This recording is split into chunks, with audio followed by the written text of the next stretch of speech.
Qui sont les propriétaires de résidences secondaires dans le département? Une enquête vient d'être lancée dans 10 communes de Charente-Maritime pour le savoir.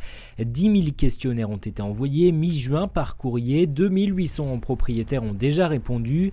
Objectif de l'étude, définir leur profil, leur âge, d'où ils viennent, connaître leurs pratiques, mais aussi leur perception du littoral, de l'environnement ou encore des risques liés à la mer. Il y a effectivement toute une partie sur leur perception du cadre de vie, de l'environnement dans lequel se trouvent leurs biens.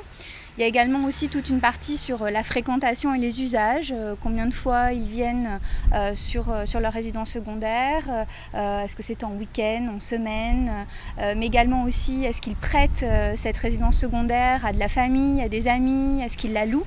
Tout ça pour donc estimer quelles sont les retombées économiques, sociales et environnementales sur les territoires littoraux charentais.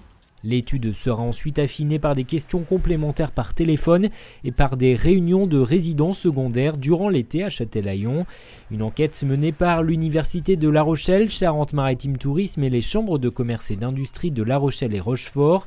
C'est la première fois qu'une étude de ce type est menée en France. Pour le moment, 10 communes tests ont été sélectionnées. Arcenré, Châtelaillon, Foural, Île-d'Aix ou encore Saint-Georges-de-Didonne.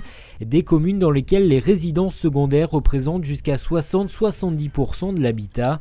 Un potentiel à ne pas négliger pour les commerçants. En fonction de ce que l'on va savoir, leur âge, leur provenance, leur présence à telle époque ou pas, ça va permettre peut-être de faire une variation sur les heures d'ouverture, sur les jours d'ouverture, parce que souvent, notamment dans les îles, on se rend compte qu'après le 15 septembre, il ne se passe plus rien. Donc je pense que ce qu'on va apprendre vis-à-vis de cette enquête va permettre aux commerçants et aux artisans d'affiner leurs prestations. Les premiers résultats de l'enquête seront dévoilés à la fin de l'année. Cette étude devrait être généralisée l'an prochain à toutes les communes de Charente-Maritime. Le département compte 95 000 résidences secondaires.